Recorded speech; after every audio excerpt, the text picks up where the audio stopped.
Bonsoir et bienvenue dans le MAG sur Sensation Evelyne. Je reçois Alexia Petrac, auteure du roman de science-fiction 2042, Le Dernier Jour. Bonsoir. Bonsoir.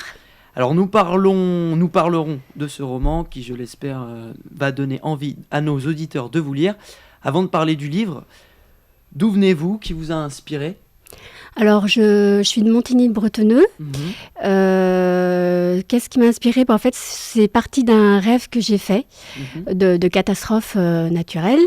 Et ça m'a inspirée. Je suis partie, j'ai brodé autour de ça, puisqu'en fait, j'aime beaucoup tout ce qui est film de science-fiction et de catastrophe. D'accord. Et donc, j'avoue que je me suis régalée dans mon livre en ajoutant ma touche personnelle. Mais c'est marrant quand même que ce livre soit né d'un rêve en fait.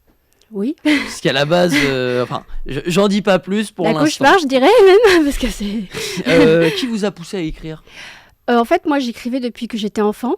D'accord. Et comme je suis quelqu'un d'assez timide, de réservé, c'était ma façon de m'exprimer, de m'évader dans mon monde. Et puis, vers l'âge de 18-20 ans, j'ai commencé à travailler, donc j'ai un peu perdu ma première passion. D'accord. Et j'ai découvert le théâtre, qui est devenu ma nouvelle passion. Et en fait, j'ai rencontré mon conjoint dans le théâtre, qui s'est mis à écrire des pièces de théâtre. Et moi, je me suis dit, mais moi aussi, j'avais une passion première, c'était l'écriture, donc je me suis remis à l'écriture. Et quand vous êtes remis, c'était pas trop difficile?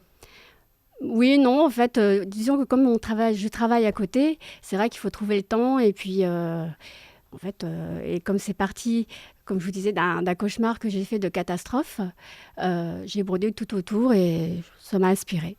Et ce livre, ça a mis combien de temps à le faire du coup? Alors là, j'ai mis beaucoup de temps, j'ai mis 5 ans à l'écrire, parce qu'en fait, comme je vous disais, je travaille à côté, j'ai d'autres passions. Et donc j'ai mis 5 ans. Donc au bout d'un moment, à la moitié du livre, je me suis dit, il va peut-être falloir que j'accélère avant qu'on arrive en 2042 et que ce soit trop tard. Alors pour ce livre, donc, c'est une femme prénommée Ingrid qui a subi un terrible accident qui l'a rendue amnésique. Pour rajouter à cela, elle fait des rêves étranges. Pour le coup, ça tombe bien.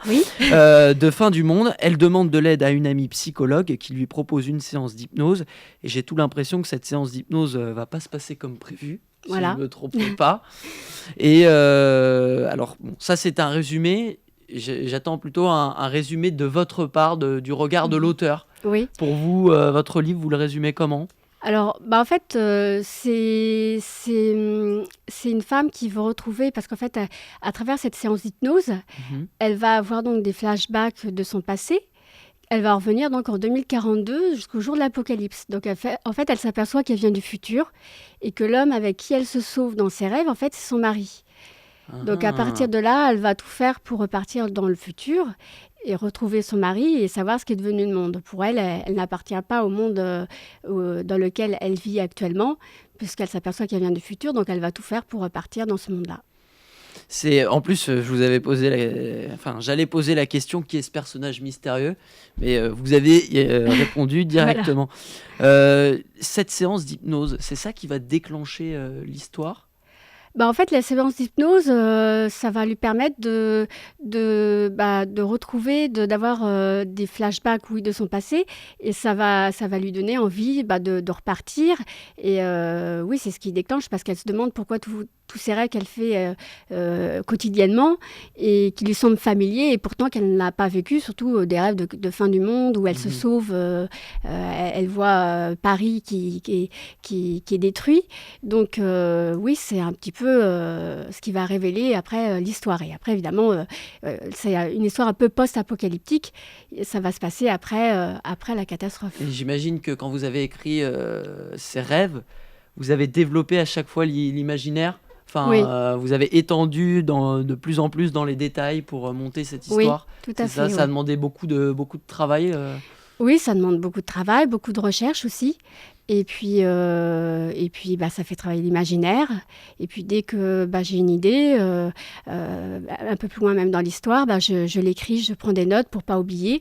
Parce qu'on peut oublier très facilement ces idées qui peuvent... Ça m'arrive souvent aussi. Voilà. Donc... Oui, ça fait développer l'imaginaire, ça c'est certain.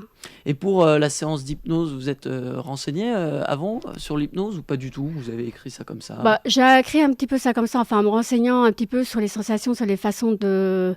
C'est assez rapide, hein, la façon dont son ami l'hypnose. Après, c'est que des flashbacks en fait, hein, qu'a l'héroïne sur sa vie passée. Mais voilà, donc oui, j'ai un petit peu regardé, je me suis un petit peu renseignée, informée sur ça. Et vu que vous l'avez dit, elle est avec son mari, mais au début, elle ne le sait pas encore. L'amour dans ce roman, comment vous le développez? C'est de l'amour passionnel, en fait. Elle veut retrouver son mari, donc bien sûr, elle ne le retrouve pas tout de suite. Enfin, je ne vais pas tout dire. Oui, c'est normal. Surtout, ne dévoilez pas tout, parce que nos auditeurs se feront le plaisir de vous lire, donc gardons le secret. Mais il y a bien de l'amour quand même. Oui, il y a de l'amour. Ce n'est pas le thème non plus principal, mais il y a de l'amour, effectivement. Et puis, une dernière question. D'autres romans en préparation? Oui, il y a un roman en préparation que je suis en train d'écrire, effectivement, et ce sera plus de l'aventure. De l'aventure. Donc à notre époque actuelle, mais ce sera de l'aventure. Une date? Non, pas trop pour l'instant. Non, là, je préfère pas avoir cette date. Je préfère pas développer. Mais c'est pas grave, Oui, je suis peut-être un petit peu... je préfère pas trop dire de date pour pas me tromper, pour pas... Prenez votre temps. Voilà. Prenez votre temps. Mais je pense l'écrire avant 5 ans quand même. Je préfère, j'espère l'écrire beaucoup plus rapidement que le premier. Eh bien, si vous êtes intéressé par ce livre, je le rappelle, c'est 2042, le dernier jour. Merci Alexia Petrac de nous avoir éclairé et renseigné sur votre nouveau livre. Et si je souhaite l'acheter, où je peux le trouver, ce livre? Alors, vous pouvez le trouver dans ma maison 7 écrits éditions. Donc, vous pouvez le commander en livre papier ou sur Kindle.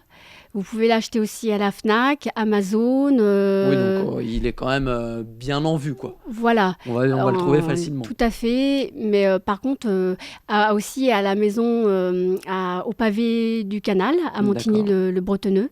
Vous pouvez le retrouver là aussi. Et puis sur d'autres sites, chapitre.com. Voilà.